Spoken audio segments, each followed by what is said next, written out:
देहरादून में सीबीआई ने की छापेमारी। नामी बिल्डर विंडलास के ठिकानों पर हुई छापेमारी। राज्य सरकार की सिफारिश के बाद हुई कार्रवाई।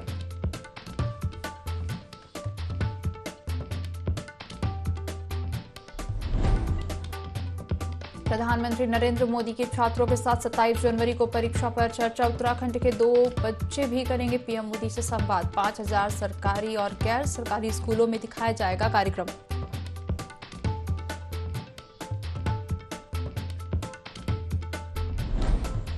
छब्बीस जनवरी से हाथ जोड़ो अभियान की शुरुआत करेगी कांग्रेस। अभियान को लेकर प्रभारी अजय कुमार लल्लू ने की बैठक। अभियान को सफल बनाने कार्यकर्ताओं को सौंपी जिम्मेदारी।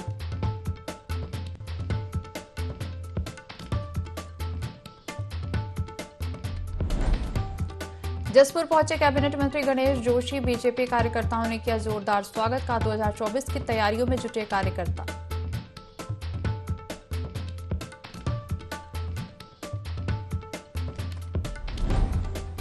और महिला स्वयं सहायता समूह से जुड़ी सैकड़ों महिलाओं ने रैली निकालकर बाल विकास विभाग के खिलाफ किया प्रदर्शन। विभागीय मंत्री पर लगाया उपेक्षा का आरोप।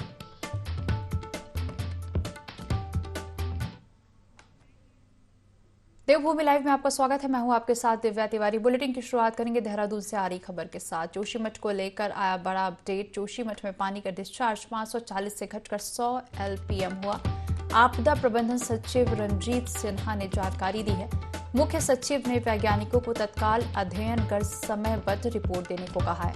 तकनीकी संस्थान अपनी अध्ययन रिपोर्ट एक दूसरे से साझा करें, ऐसा मुख्य सचिव का कहना है। अब तक 258 परिवार अस्थायी रूप से विस्थापित किए गए। सर्वे में 849 भवनों में दरारें पाई गई हैं।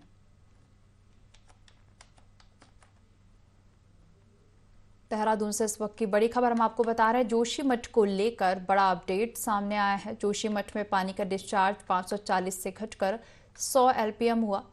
आपदा प्रबंधन सचिव रंजीत सिन्हा ने यह जानकारी दी है। मुख्य सचिव ने वैज्ञानिकों को तत्काल अध्ययन कर समयबद्ध रिपोर्ट देने को कहा है। तकनीकी संस्थान अपनी अध्ययन रिपोर्ट एक दूसरे से साझा करें।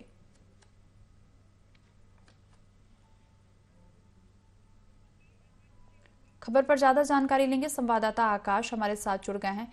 आकाश, जोशीमठ को लेकर बड़ा अपडेट सामने आया है, क्या पूरी जानकारी आपके पास?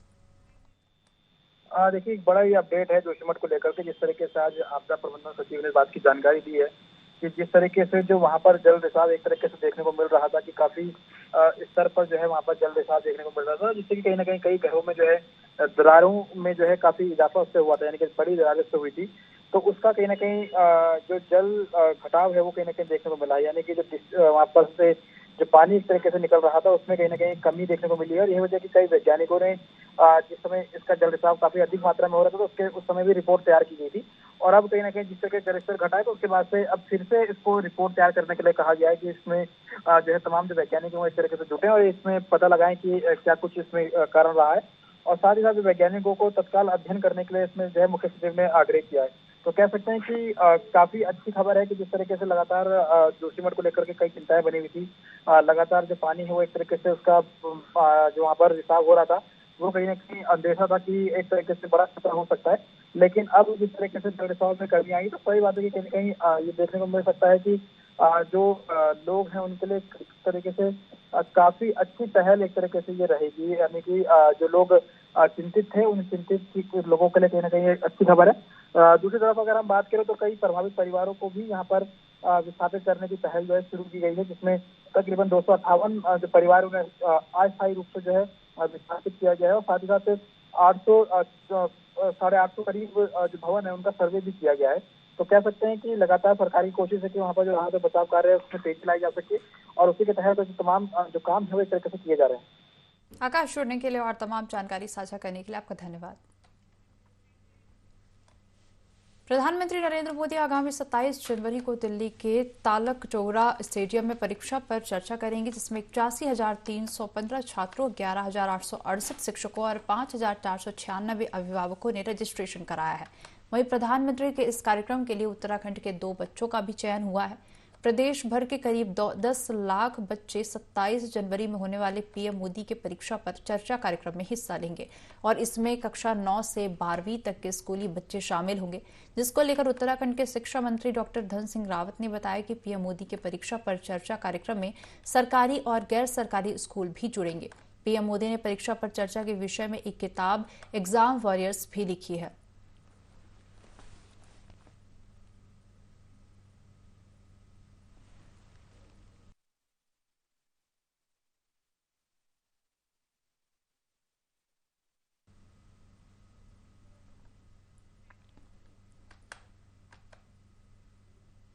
विधानसभा अध्यक्ष रितु खंडूरी राजकीय कन्या विद्यालय में आयोजित एक कार्यक्रम में शामिल हुई, जहां स्कूली छात्र छात्राओं ने उनका जोरदार स्वागत किया। कार्यक्रम की शुरुआत विधानसभा अध्यक्ष रितु खंडूरी ने दीप प्रज्वलित कर की। इस मौके पर छात्र छात्राओं ने कई सांस्कृतिक कार्यक्रम की प्रस्तुति दी। आपको बता दें कि ONGC फाउंडेशन द्वारा आयोजित इस कार्यक्रम में 50 छात्र छात्राओं को ड्रेस किट वितरित की जा रही थी, जिसमें विधानसभा अध्यक्ष रितु खंडूरी बतौर मुख्य अतिथि शामिल हुई।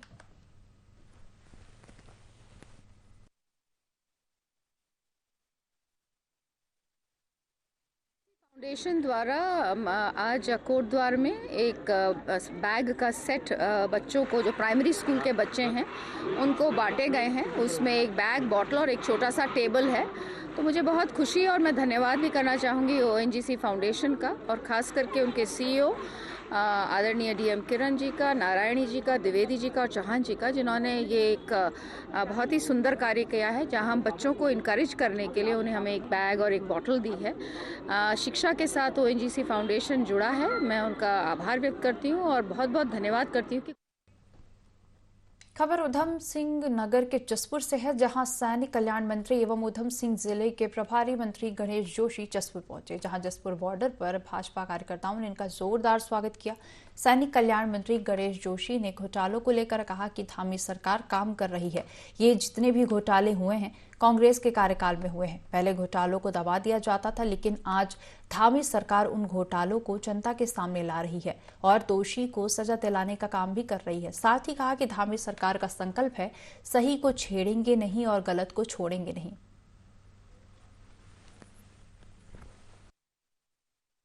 सरकार 2 जो है जिस हिसाब से काम कर रही है, ये जितने भी घोटाले हुए हैं कांग्रेस के कार्यकाल में हुए हैं। पहले घोटालों को दबा दिया जाता था, लेकिन आज धामी सरकार एक एक घोटाले को जनता के सामने ला रही है, एक एक दोषी को सजा दिलाने का काम कर रही है। धामी सरकार का संकल्प है कि हम सही को छेड़ेंगे नहीं और गलत को छोड़ेंगे नहीं। कोई कितना भी बड़ा व्यक्ति हो, कितना बड़ा अधिकारी हो, और कहीं लिप्त पाया जाएगा तो उसके खिलाफ कार्रवाई होगी। हरिद्वार के सिटकुल में आरएम गिरधर रावत ने लोहड़ी की रात दीप गंगा सोसाइटी पहुंचकर शराब के नशे में खूब हंगामा किया था। साथ ही लोगों से अभद्रता भी की थी, जिसकी सूचना लोगों ने पुलिस को दी, जिसके बाद आरएम रावत ने पुलिस के सामने सबसे माफी मांगी। पर हंगामा करना रावत को भारी पड़ सकता है। कैबिनेट मंत्री गणेश जोशी ने सिटकुल के MD को रावत को सस्पेंड करने के निर्देश दिए हैं। वहीं औद्योगिक विकास कैबिनेट मंत्री का कहना है कि उन्हें आरएम रावत के खिलाफ शिकायत प्राप्त हुई थी कि नशे में उन्होंने महिला के साथ अभद्रता की थी। साथ ही कहा कि इस पूरे प्रकरण की सख्ती से जांच की जाएगी।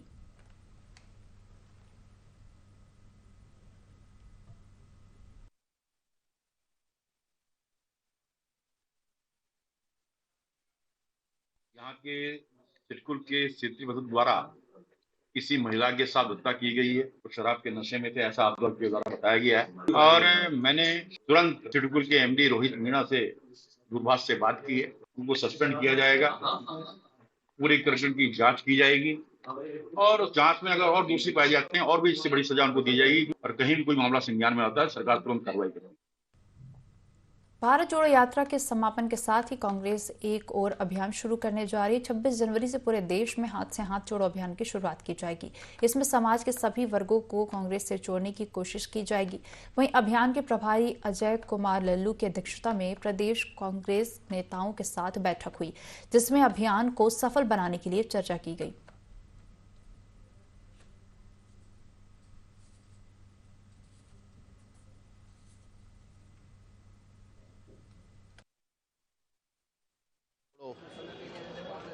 जिसका समापन 30 जनवरी को श्रीनगर में आदरणीय राहुल गांधी जी करने जा रहे हैं और अब 26 जनवरी से हाथ जोड़ो यात्रा की शुरुआत हम कर रहे हैं, जो बूथ स्तर से लेकर ब्लॉक इकाइयों से लेकर जनपदवार हम यह कार्यक्रम आयोजित करेंगे। हम जनमानस के बीच में जाएंगे और संदेश देना चाहते हैं सद्भाव का, प्रेम का, इंसानियत का, मानवता का।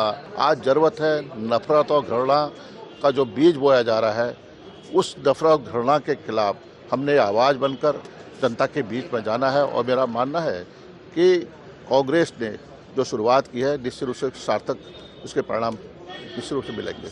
भारत जोड़ो यात्रा जो माननीय राहुल गांधी जी के नेतृत्व में पिछले लगभग 4 महीने से चल रही है, उसी का दूसरा चरण हाथ से हाथ जोड़ो यात्रा है। इस यात्रा के जरिए हम हर घर तक, प्रदेश के एक एक घर तक पहुंचने की कोशिश करेंगे। जो भारत जोड़ो यात्रा का संदेश है, चाहे वो बेरोजगारी के विरुद्ध, चाहे महंगाई के विरुद्ध या आपसी भाईचारे में जिस तरीके की दरार आज लगातार पूरे देश में है, उस मैसेज को लेकर, माननीय राहुल गांधी जी के मैसेज को लेकर हम हर घर तक पहुंचने की कोशिश करेंगे। इसे तराइनी मेले के उद्घाटन के अवसर पर सीएम धामी टनकपुर पहुंचे थे और इस दौरान कार्यक्रम में टनकपुर कोतवाली प्रभारी चंद्रमोहन सिंह ने सुरक्षा के नाम पर पत्रकार देवेंद्र चंद्र के साथ अभद्रता कर दी थी, जिसके चलते चंपावत जिले के सभी पत्रकारों में काफी आक्रोश है। पत्रकारों ने एसपी देवेंद्र पिंचा से मुलाकात कर कोतवाल के खिलाफ कार्रवाई की मांग की है। वहीं मामले को लेकर मुख्यमंत्री पुष्कर सिंह धामी को ज्ञापन भी सौंपा है। साथ ही पत्रकारों ने कार्रवाई न होने पर आंदोलन की चेतावनी भी दी है। मामले में एसपी का कहना है कि सीओ टनकपुर को जांच के आदेश दे दिए गए हैं, जांच के बाद कार्रवाई की जाएगी।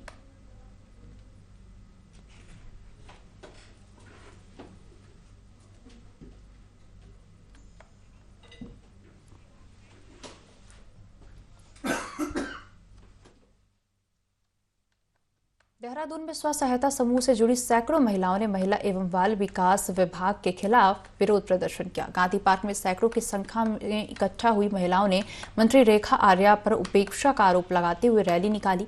महिलाओं का आरोप है कि टेक होम राशन योजना से पहले तो उन्हें बिना भुगतान के बाहर किया गया और अब सुनवाई भी नहीं हो रही है। मंत्री बजट होने की बात कह रही हैं, लेकिन खाते में कुछ नहीं आ रहा है। प्रदेश में इससे करीब 2000 महिलाएं इससे प्रभावित हैं। अगर सरकार ने जल्द उनकी मांग नहीं मानी तो उग्र आंदोलन किया जाएगा।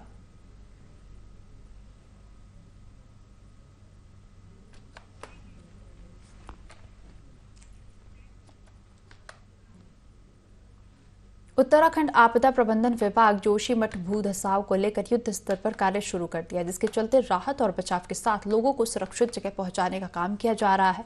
जहां तल्ला बडगिंडा गांव के 41 प्रभावित परिवारों और घूनी क्षेत्र के 5 परिवारों को सुरक्षित जगहों पर पहुंचाया गया है। साथ ही लोगों को एक सकारात्मक संदेश दिया गया कि जल्द से जल्द सभी प्रभावित परिवारों को शिफ्ट किया जाएगा। फिलहाल जीएसआई के वैज्ञानिकों ने प्रभावित परिवारों के लिए 4 स्थानों को सुरक्षित बताया, जिसमें ढाक, कोठीबाग, उद्यान विभाग और पीपल कोटी शामिल हैं, जिसको देखते हुए प्रशासन इन स्थानों पर प्री फैब्रिकेटेड हटों का डेमो परीक्षण करने जा रहा है।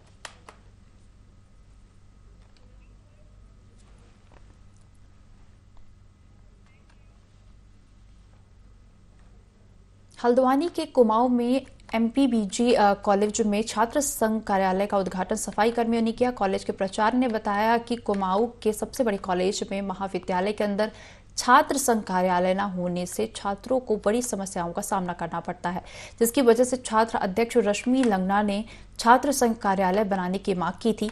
साथ ही बताया कि इसके बनने से छात्रों की समस्याओं को अब जल्द सुलझाया जा सकेगा।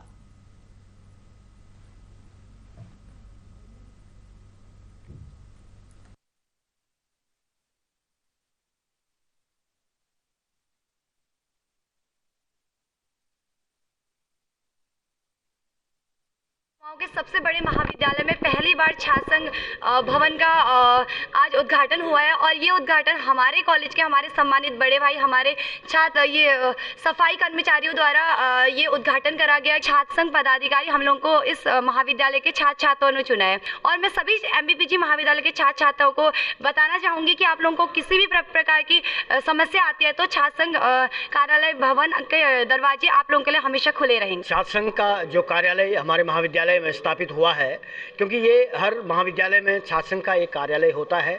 सीमित संसाधनों के होते हुए भी प्रयास किया कि हम इनको एक कार्यालय के रूप में एक छोटा सा कमरा हम इनको अवेलेबल कराएं ताकि ये वहाँ पर बैठ करके कॉलेज की जितनी भी समस्याएं हैं, छात्रों की जितनी भी समस्याएं हैं, उन समस्याओं का समाधान निकालने के लिए एक कमरे में बैठकर समाधान निकाल सकें। उसके एवज में हमने इनके लिए एक कार्यालय का इंतजाम किया है। सड़क सुरक्षा सप्ताह के 7वें दिन पुलिस ने गोपेश्वर क्षेत्र में स्कूली बच्चों के साथ वृहद जागरूकता रैली निकाली, जिसमें शामिल सिविल जज, ARTO, परिवहन कर अधिकारी और प्रभारी निरीक्षक ने आम जनमानस को यातायात के नियमों से अवगत कराया। साथ ही उत्तराखंड पुलिस ऐप के अंतर्गत ट्रैफिक आई ऐप की जानकारी देते हुए बताया कि यदि नो पार्किंग जोन पर कोई वाहन खड़ा मिलता है तो शिकायत उक्त ऐप के माध्यम से की जा सकती है। इस दौरान बच्चे जागरूकता स्लोगन भी बनाकर लाए, जिनमें से सबसे अच्छे स्लोगनों को पुरस्कार हेतु चिन्हित किया गया।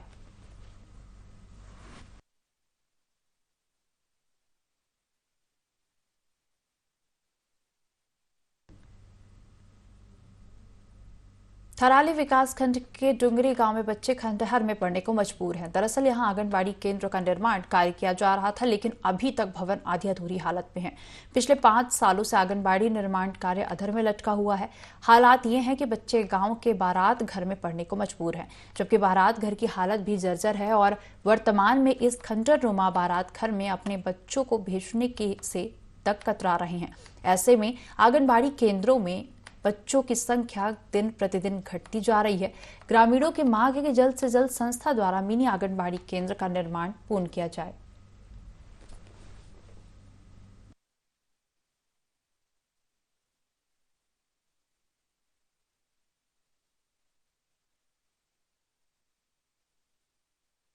केंद्र का काम 2018 से लेकर अब 23 लग चुका है, पर अभी तक वो वैसे ही पड़ा हुआ है। इसलिए मुझे मजबूरी में बच्चों को यहाँ पढ़ाना पड़ा है और यहाँ मुझे बहुत सारी दिक्कतों का सामना करना पड़ा है। और यहाँ ऊपर जाने के लिए भी नहीं है, वहाँ छत है, वहाँ धूप है, पर सीढ़ियाँ मतलब उस लायक नहीं है जो हम उस पर जा सके।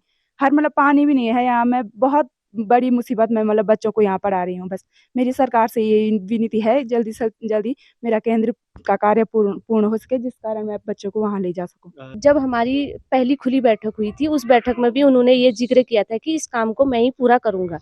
जो हमारी मीटिंग हुई थी उस दिन, तो हमने कहा चलो वही करेंगे, ठीक है, क्योंकि पहले से भी तो उसके बाद आज तक ये काम पूरा भी नहीं हुआ। इसके बाद हमने अपने विकास खंड अधिकारी जी को भी बोला कि भाई वहाँ पे केंद्र हमारा अधूरा पड़ा है, उसको पूरा करना है।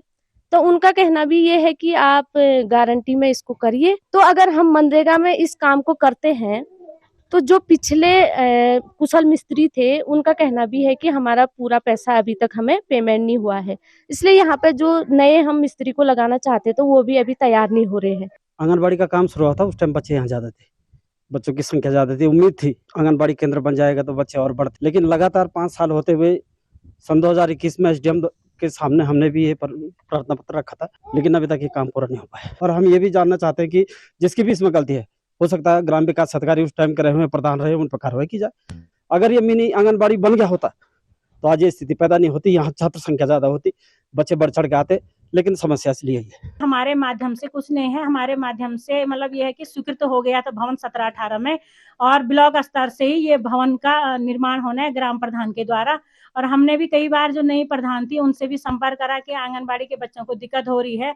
जो पंचायत घर बारात घर में चलते हैं वहाँ पे लगातार चोरी हो रही है। आंगनबाड़ी कार्यकर्ती ने भी प्रधान को कई बार लेटर दिए हैं, उसका वहाँ पे कई बार सामान, हमारा जो विभागीय सामान है वो भी चोरी हो जा रहा। यहाँ पे मतलब मैं एक बार बैठक में समीक्षा बैठक हुई प्रमुख मैडम के, उसमें तो उस समय भी मैंने बात रखी थी कि मैडम हमारे ये भवन है ये पूर्ण नहीं हो पा रहे हैं, जिससे कि हमारे लाभार्थी को दिक्कत हो रही है इसमें केंद्र संचालन करने में। खटीमा में 17 मील चौकी पुलिस कंचनपुरी गांव में गोकशी करते 3 आरोपियों को गिरफ्तार किया है। पुलिस ने आरोपियों के पास से गौमांस सहित हथियार बरामद किए हैं। पुलिस ने आरोपियों को जेल भेज दिया है।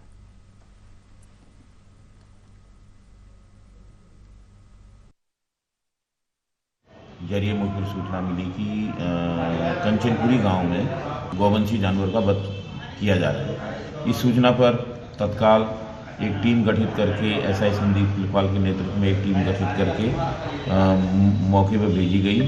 तो वहां पे अब्दुल सलाम, बसीरा और सद्दाम, इन तीनों के कब्जे से कटे हुए गौमांस के पीसेज करीब 95 किलो और उनको काटने वाले हथियार बरामद हुए। तीनों को गिरफ्तार कर गौवंश संरक्षण अधिनियम के तहत जेल। हरिद्वार में अपराधियों के हौसले बुलंद होते जा रहे। रानीपुर गैस प्लांट चौकी के पास पुलिसकर्मियों के आवास के पीछे नाले में एक महिला का शव मिला है, जिसकी कमर पर रेत से भरी बोरी रखी हुई थी। सूचना पर पहुंची पुलिस ने शव को पोस्टमार्टम के लिए भेज दिया है। पोस्टमार्टम की रिपोर्ट आने के बाद हत्या का खुलासा हो पाएगा।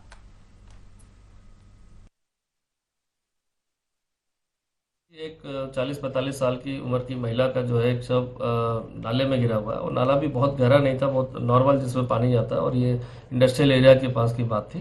चूंकि महिला से संबंधित अपराध से सूचना थी, इस पर तत्काल घटनास्थल का निरीक्षण भी किया गया। प्राथमिक रूप से देख के ऐसा लगता है कि कोई ये नेचुरल घटना नहीं है कि कोई चलते में या किसी कारणों से नाले में गिर जाए और उसकी मृत्यु हो जाए।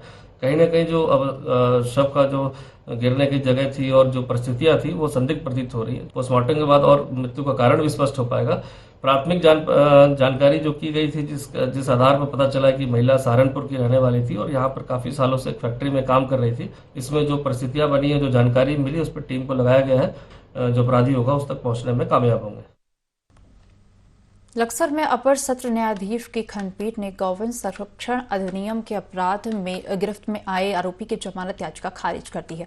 बता दें 28 दिसंबर 2022 को खानपुर पुलिस ने मुखबिर की सूचना पर आरोपी को गौवंश संरक्षण अधिनियम के अपराध में रंगे हाथों धर पकड़ा था। इतना ही नहीं बल्कि खानपुर पुलिस की दबिश के दौरान कुल 70 किलोग्राम की भारी मात्रा में प्रतिबंधित मांस भी बरामद किया था।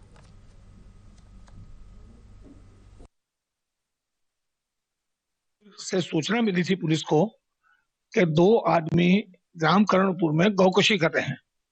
पुलिस गई, पुलिस ने जाके छापा मारा वहां पर, तो एक व्यक्ति जो सलीम अपने घर में गौकशी कर रहा था, उसके साथ में एक आदमी और था। पर मौके पर पुलिस ने 70 किलो गौमांस, तराजू, कुल्हाड़ी, छुरिया ये पुलिस ने बरामद की और मौके से ही दोनों को गिरफ्तार कर लिया। अभियुक्त की जमानत माननीय न्यायालय द्वारा स्वीकार कर ली गई थी, सिर्फ इस आधार पे कि उसका कहना यह था कि मेरा घर नहीं था, मुझे तो उसने बुलाया था। माननीय न्यायालय ने दोनों पक्षों को सुनने के बाद वो जमानत निरस्त कर दी। इस बुलेटिन में फिलहाल इतना ही। बने रहिए IND 24 के साथ।